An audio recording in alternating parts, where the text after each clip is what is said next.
And we're back! It's only been like, I don't know, how many years has it been, Sruly? It's very hard to know exactly how many years it's been because I started working at Meyer at the end of 2003. And then I think basically like a year or two into it, I started doing the podcast. But I don't know if people who are longtime listeners know this.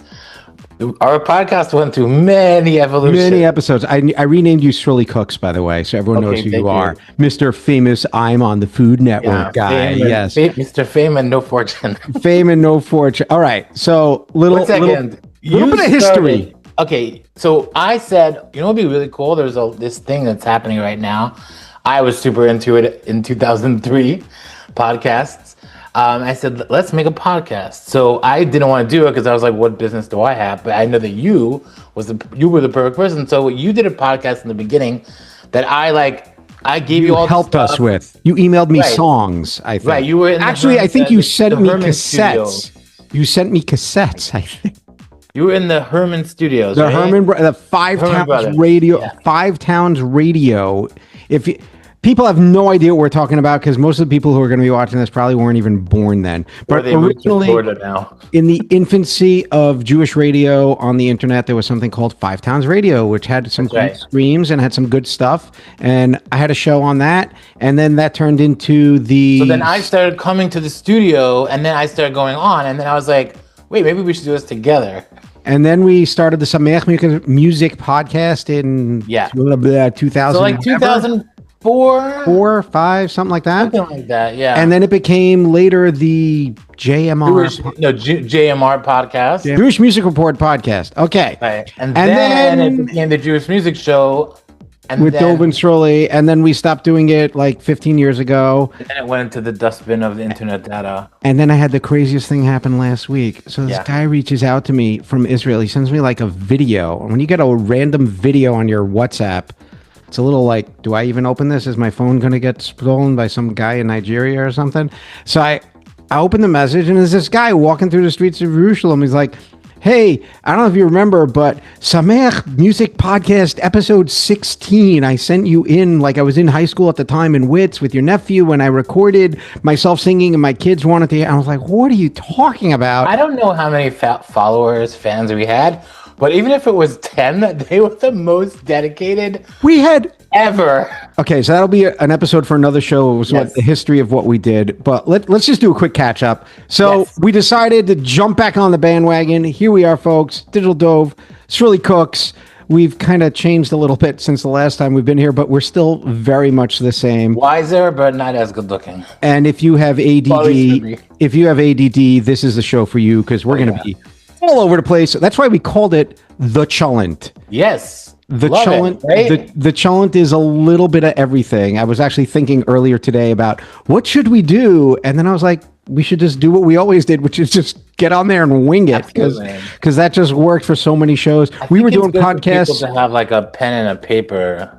Like just follow along. Just to follow a pen and a paper. You need like ChatGPT to follow along. By the way, but Zoom now like offers to take notes. Oh yeah, the robots are very friendly. You want to hear crazy? I just got the new Ring. See, here we go. The new Ring doorbell now has this AI feature, and it gives you a written, like somebody walked past your door with a bag. There are two men standing in front of your house with wheelbarrows and It's like, what? It's really freaky. We are living in. You know, we're at the age that when the robots take over, people will interview us and say, what was it like at the beginning when you had inclinations this might happen? I did come up with a segment that we're going to do later, which is I really missed when, okay, something that you missed. That's perfect for our age. Or I don't understand the kids today, and then finish the sentence. But we'll save that for another show. Yes, because we got too much to catch up on. Okay. So in the interim, I became Digital Dove, still doing the music thing with the band Chroma, loving it. But Digital Dove happened by accident for me over COVID, and basically became a whole thing, and it's something I love doing more than anything else. I host game shows and events and do all sorts of fun parties and team building and shuls, Bubby's birthday, and I get to use all my crazy talents of making bad jokes and having severe ADD and knowing how to play a lot of games all at the same time and knowing I saw you were doing useless. That. Useless trivia. That's what I was doing. Doing that, I thought like that's perfect. Because you know me, and it's really started cooking, and lo and behold, boom! Last week he's on the network, the Food Network. You like that one? I made that up. Is that what they call it? Is that what they call it? The Food in 5 towns. In 5 towns, it's Le Network de Food. What was the name of that store that had all the fancy pots? That like it was one of the kosher. Sur le Table. What? No, that's something else. No, that's Sur something le else. Table is also like a pots and pans, very fancy French. Isn't that Sur le Table or something? Like, I don't know. No, what's the? There was like one of the kosher places. 5 towns. They were a couple places where basically all they did is take like the fancy stuff and put it in red, green, and blue. It was in 3 different colors, and boom, they could charge extra $1,000. You remember this place? I don't remember. Whatever. Okay, so tell us a little bit about what Sruly Cooks has been doing. Oh, yeah. Hold on. I mean, you're not our sponsor yet, but I'm just it's backwards. Here we go. Lidl Seltzer. Okay. It's awesome. It has a OU Hashkuche, okay? Look, I don't know what's going on. Feels like a New York only. No, Lidl. They have Lidl's in Florida. Actually, they have Aldi's in Florida. I don't know if they have Lidl's. You know what it is? I heard that Lidl and Aldi are like they're from the same family, and they apparently don't like each other. So wherever they open a Lidl, they open an Aldi, except in Florida. Apparently, we have one right here. It's a store? It's a store. Lidl. You don't know what I'm talking about. It's like they have their own branded stuff, like Aldi does. It is awesome. The best seltzer on the planet. Okay. I still do drink some seltzer. I still do marketing and stuff like that. A little bit dabble in music, but not as much. Mostly marketing. But I've always been doing the cooking on the side for the last, not always, but like on my page for the last 6 or 7 years. Most of us cook. You've been doing more than cooking. You've been like cooking and posting. Right. So I like to write recipes. I like to potchkey with new things or try complicated things and see if I can make them simpler. That type of thing. I love doing that. I started doing this Hot or Hype series lately, where I see all these wacky trends on TikTok, and like in the past, I'll be like, "That's never gonna work. That's what a waste." What about the roasting a bunch of peppers and garlic on the thing and turning it into a tomato sauce business with the tomatoes? That works. It works, but a lot of those trends are like going like this. You know, it's like you don't have to do that. You could buy pasta sauce or just make the pasta sauce. It just looks nice. A lot of these videos, it's because it looks nice in the video. But I've tried some, they worked, some they don't, but some are just like total clickbait. All right, we'll be back right after a message from our sponsors. And we're back, and had we actually had a sponsor, that could have been where your commercial would go. But we don't have sponsors yet. Back in the day, we had sponsors. Who sponsored us? Drycast.com. Remember that? You don't remember drycast.com? We had a sponsor called Drycast? No, I think 5 Towns Radio had a sponsor called Drycast. The sponsor was the music label. Oh, right, the music label. People don't even know what music labels are. Back in the day, we sound like old people, but in reality, we are. You got kids in a dorm room with an iPhone who are putting out albums. Literally, I'm in a WhatsApp chat for Shimon's Nigunim, and it's awesome stuff. And he's like, just takes his phone and he's making stuff, and it's great. Yeah. And he gets it at broadcast lists, and then, I was sitting and and I thought about this nigga, and boom, done. It's amazing. I remember somebody just sent me a freed song done by like opera or something with AI. It was going around. I actually just saw today.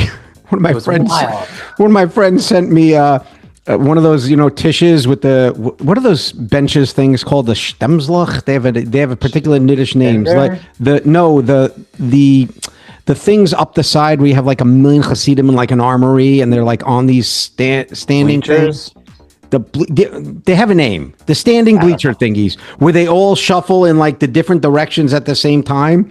So it was like one of the extras. I always wonder, like, where do they get all those people from?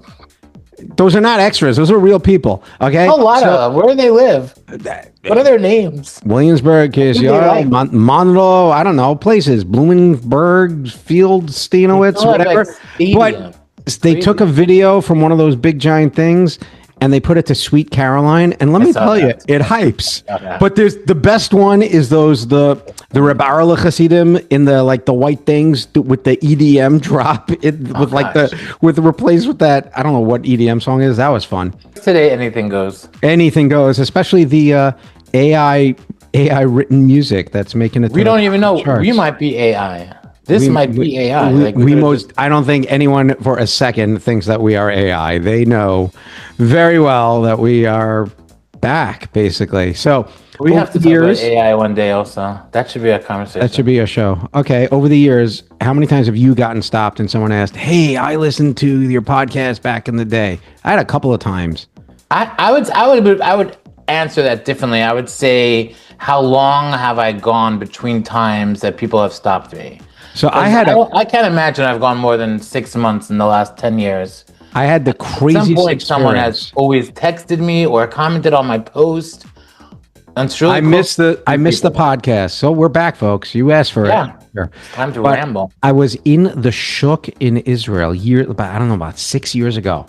And this guy comes over to me and goes, I have to ask you a crazy question. Are you Dove from the Dove and Sruly show? And I'm like, this is really creepy, but yes, how do you know that?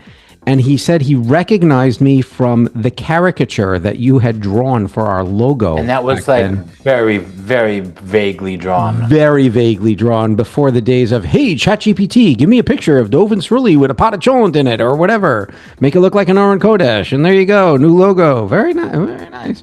Very nice. All right, so let's jump back to this whole Food Network business. So you're on a show. Which you can't talk about because it's still on. So he's on the show, folks. Well, it didn't start yet. It's starting June 7th. It's starting June 7th. What? Uri Elbaum from Fireside, which just opened that Korean place, which I can't wait to go. He's so nice. I spoke to him. I called him and asked him for nicest guy on the I actually did a game show there and got to go in the back of house. He is the nicest guy on the planet. Oh my goodness. What a booby. And let me tell you, that guy can cook. Yeah, that guy can cook. But he's a restaurant chef. This show was not for chefs. Like, they were like 80 different Surely you're not like a restaurant chef? No, I'm a home cook. Home cook. A heimische Kief. A Kecher. You don't know what I'm talking about? The guy's like 400 billion Instagram followers. No, but I was on Komer Wasser and they also said, Yiddish cook. The Kecher, I learned that word. So, he's like got a huge Instagram account. He's like in the Manro HaKodesh in the Shaila's kitchen. It's very hard for me to, because I don't know. I don't know. There's a very similar vibe, and so they probably what they say about us. It's really, I will tell you, you and I are both. We share one thing. We are what we call in the Teaneck, New Jersey community, Instagram mom famous. Jewish mom Instagram famous. That's what it is. I said it wrong. Yes. Jewish mom Instagram famous. Jewish mom Instagram famous. That should be a t-shirt. My demographic skews female. Because like I walk into a place and all these people know who I am and it's like, okay, hi, why are you talking to me like we know each other? And 9 times out of 10, I actually do know them. But I just did their wedding like 3 weeks ago, but they were all in makeup and now they're not. Or they like know me from Instagram and know me from this. Oh, I saw you did that. You went walking. It's I have to. But then again, we're putting it out there. And you're like, right. I've had people come over to me and then someone will come over to me shortly after that, and I'll be like, oh, nice. And then I'll be like, where do you know me from? And they'll be like, oh, I was your teacher, your brother's teacher in 2nd grade. So I'm like, oh, so not. You don't get anybody coming over to me and going like, Sruly, I saw that video you posted, and you really should clean that pan before you like put it on the internet. I get stuff. You get that like that? The brachas one is obviously the most like prevalent. Did you make a bracha? Do you make a bracha? I have this camera on my face 24/7. Then there's did you wash the vegetables? That's a big one. And then people are also very interested in the amounts of food I make. You made very little. You made too much. Why'd you make so much? Why'd you make so much? So little. How many people are you cooking for? What's going on over there? I don't know. It depends if I'm having guests. So if it's Pesach, like Pesach, a couple people were messaging me. I was cooking for Pesach, and I got a couple people that are DMing me like, "You're still cooking?" And I'm like, Are you a part of this religion? Do you know how much cooking is involved for Pesach? A lot. I keep trying to explain to people like, not from the Jewish religion.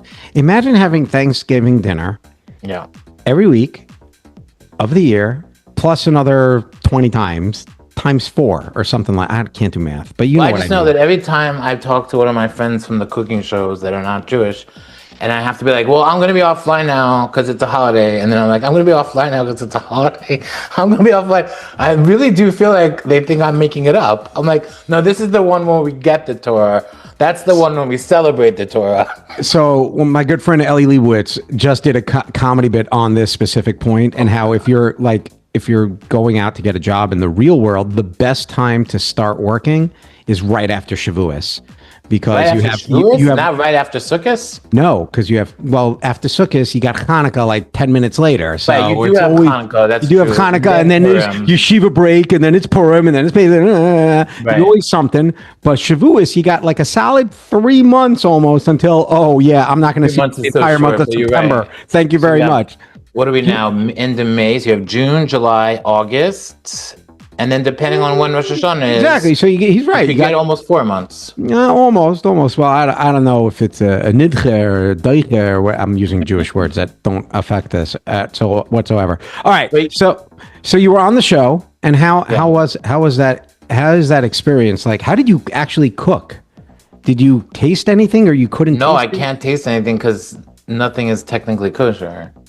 I mean, like some ingredients. So the kalim aren't kosher. The ingredients. But like some ingredients are inherently kosher. Like if I use a tomato is kosher, But then I can't cut it because the knife. I mean, I could cut it to cook, but I wouldn't be able to cut myself off a slice to eat because it's a knife that could have been used for. So how do you were literally just cooking by feel and smell, basically? Yeah, I can't wait for the show to air because I feel like there's a lot of this. You're trying to. It's just like.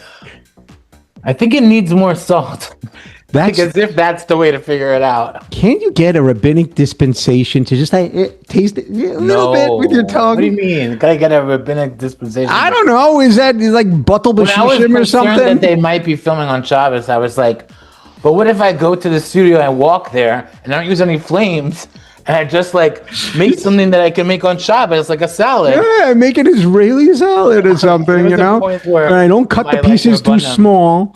By the way, words that I never thought I would say on a podcast are batal b'shishim, by the way. I did just say that. Yeah, go rebel. No, but I kept going back to the Rabbanan to asking them random things that I thought of. And a lot of times they would just be like, why would you do that? That doesn't make any sense for you. It's not a halachic issue. You're going to go to the studio on Shabbos. You're going to walk there. You're going to be schwitzing. You're going to be gross. Then you're going to have to cook, but you can't cook. You're just going to make a salad? Yeah, I'm going to make an avocado, make guacamole. I was going to say, go make some guacamole. Yeah. But with big chunks because you can't, use the thing. Right, but then you're being filmed. By the way, guacamole might be one of the very few foods that if you use the thing, you're literally doing something like they did in the Beis Hamikdash with that. What's that thing called that they make the? Oh yeah, that mashing. earthenware. It's a mashing. You're not allowed to mash. Exactly, pestle and mortar. That's literally they use that in the base. That one cooking tool is the only one you would find. You had to pick guacamole. The one food. Well, that's literally the one. I couldn't do anything on Shabbos anyway, but whatever. Thankfully, they weren't recording on Shabbos, which was a massive. I still just the whole concept of cooking without being able to taste it is really, that's got to be weird. Well, I think the trick is to stick. My trick all the way going in was not to get complicated. Stick to stuff that you've made a lot of times.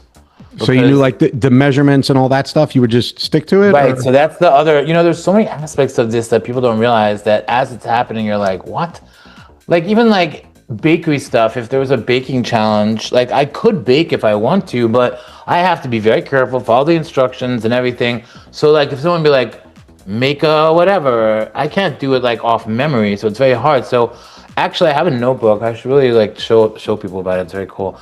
And I was just writing in for 3 weeks, and I was just writing down the mixtures of spices, blends, sauces, everything. That's interesting. Basically an FAQ of a cheat sheet of everything. And then I was just studying it, as if it was for hair, for a test. on the plane there, I was just like looking at this book, writing it down. Yeah. Testing myself. Another crazy Jew davening on the plane, basically. Did you have to get up and block the aisle with your little book like all the other rest of Klal Israel? It's hard to memorize basic stuff, but like it depends what it is. That's why I'm saying if you make stuff that you're familiar with making and you like, it's very much just like that. So the more you cook something, the more you remember it. But if you have to try something different, then you're starting to get into like, dangerous territory. Can you make us a rose-flavored gingerbread meat? Go. Right, and I was actually also Googling like certain methods of cooking also. It's very funny because the one thing I can comment on is in the previews that they started posting, there's a shot of me doing a flambe. You know what that means, right? Like basically the fire, and did you light your beard on fire almost? No, but I was like going like this in the shot. But I never even did that before. I knew how to do it, but I never tried it before. So would you use alcohol? Was it bourbon or wine or vodka? Ooh. Yeah, you've never had vodka. No, but I've never made flambe in a pan with the fire like that, because why would I do that in my kitchen in my house? Like in a restaurant, I get it, but also we don't have gas here, unfortunately. Most of the houses don't have gas stoves, so it's like, what am I gonna do on an electric stove? Oh wow! Wait a minute, hold on. So you were cooking in a gas stove in the studio, I assume, right? Was that also completely different for you? Oh my god, the nicest kitchen ever. I didn't want to leave the kitchen ever. I was just like saying, can we just sleep here? I don't need to go back to the hotel. Major, like gorgeous appliances. Like those knives. Oh my god, let me tell you. I think I sounded so funny because I would be like, oh wow, that cut really well. So I'm like, this is great TV. Things that like, normal professional cooks or whatever don't comment on. The Jewish guy is commenting on the fact that he's, knives are good. The pots are good. But like just also that you have everything you need there, all the pots and pans, everything is very well organized where it is, and they do a run through, so they don't have to have 3 sets of everything, so it's all right there. You ever go to one of those vacation houses where they literally have everything you need to cook? I'm not talking about the kosher ones. I'm talking about the non-kosher ones. They have like 2 cabinets. They have enough for like 37 people to come into your house. They have everything: dishware, glasses, cook, and all the equipment was top notch. It was really a pleasure. Which brand of oven was it? Not sure which oven it was, but I do have it written down which knives they were because I'm saving up for those. I wanted to get them for my birthday, and then when I found out the price, I was like, maybe it'll be my like a milestone birthday. Yeah, they're like really expensive. Although I found there's some, like, if you look, there are always like these finds on Amazon of these like random. I got this really great like Santuco whatever with the notches. Yeah. Pretty cheap, and it's held up. But again, it really depends. You could, but even like the low base of like good knives is like $250, $300, like easily. Yeah, that's like the cheaper, nice one. Yeah, but then you get ones that are $2,000 for one knife. For the Asian one that you need like the special guy with the stone and the wet wheel to actually. Yeah, but I'm telling you that's one thing that it is good quality. It's worth it. It's worth it a lot. Yeah, so's a Rolls Royce because the guy hand stitches the leather. But I'll stick to my $37 Amazon knives. All right, those Hasidic knives. I call them Hasidic knives. They're like the red and blue handle ones with those. They're by the way, time out. They will cut you like a lemon. They will cut you and they won't cut the lemon, but they'll cut your finger. I can't use them. I don't know where they come from. They're Swiss. There's you can get the black handle ones. They're sharp. They're so awesome. Oh my gosh. All right. So what can people expect on the Cholent going forward? It's basically this, which is... It's basically this. We are going to get a little bit more organized. We'll have to try to come up with some kind of a format. Maybe we'll just do like sections, like banter, topic, banter. That never worked for us in the billions of shows that we did together. How many shows did we do together? A lot. I would say like close to 100. I think so. By the time we were done, it was like over 100 shows, and they exist nowhere. Like I have like 3 of them on my computer, I think. You know, I was just telling this to someone yesterday. Everybody used to tell us It's on the internet. It's there forever. That's not true. Except our shows. No, because cloud space costs money, and people don't want to spend money to host your data files from MySpace from 30 years ago. Right, but if you things do disappear. If you posted something on X when you were in high school and now you're running for senator, good luck. There you go. But I will say that like a lot of the main reason why our show isn't available anymore is because we used to do it through this hosting company called Libsyn, which went out of business in between the first era of podcasts and then now the new era of podcasts. Like it was a time where podcasts was very popular in the early 2000s, and then it fizzled out. And then I think with social media and everything, 10 years ago, 8 years ago, it popped back up. Did you see that video of the girl talking into a brush, pretending to be like one of those mom podcasts? It's like, oh my God, it was hysterical. I don't even know what she said, but it was very funny. We're gonna cover social media stuff. We're gonna cover social media stuff, music, that's going on in the world, and the news, Jewish news, topics, tech, music, cooking, food, big time food, entertainment, game shows, also, fun. I think we have to make sure we're doing like pet peeves. Oh, we got a lot of pet peeves. Yeah, because I got a lot to say about restaurants. Forget that. I got this new one. What is with the teenagers and this clapping thing that they do where they like, yeah, and they clap really loudly? When did Why are they always trying to make us like we're dumb? Like, oh, really? Is that what they said in 1994? I do game shows in schools sometimes where like in the kindergarten, if the boys win something, they start doing the hey jumping thing together. I was like, who taught you guys that? You're 5. I don't understand it. It's because there's access to everything at every age. There we go. Biggest pet peeves. We'll come back to that topic. What else can people expect from us? Okay, so like I said, we're going to be covering like Jewish news, Jewish music, Jewish food, lots of new restaurants and products, stuff like that. But also just in general, relaxing, chilling, and we're definitely going to try to get some guests on here. There's no question. That is right. We had over the years, we had some guests before they were who they are now. We're gonna line up. We found some pictures that'll blow your mind, which we're not going to put up today, but we'll. And I am going to hopefully come in the summer at some point to New York, so maybe we'll do a couple of episodes in person. If I'm not driving up to a camp to do a game show, yes. Are you camp adjacent this year? I am. I want to give any shout outs. All over the place. All over the places. Nice. I'm in parts of Pennsylvania that I didn't know existed, let's just say, and parts of New York and New Jersey that I didn't know existed. Well, one of my sons is going to be for a second year in Champaign. Do you know where that is? Illinois? I think so, yeah.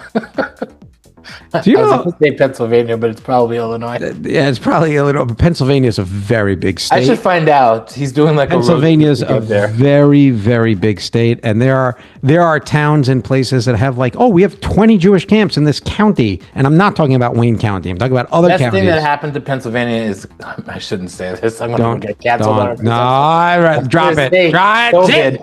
I don't know what all the Jews went to Pennsylvania for camps and other things. Do you remember there were like yeshivas that were like going into camps? Like, hey, there's a camp. Everyone got married in Pennsylvania. There's like a whole year where every person got married in Pennsylvania.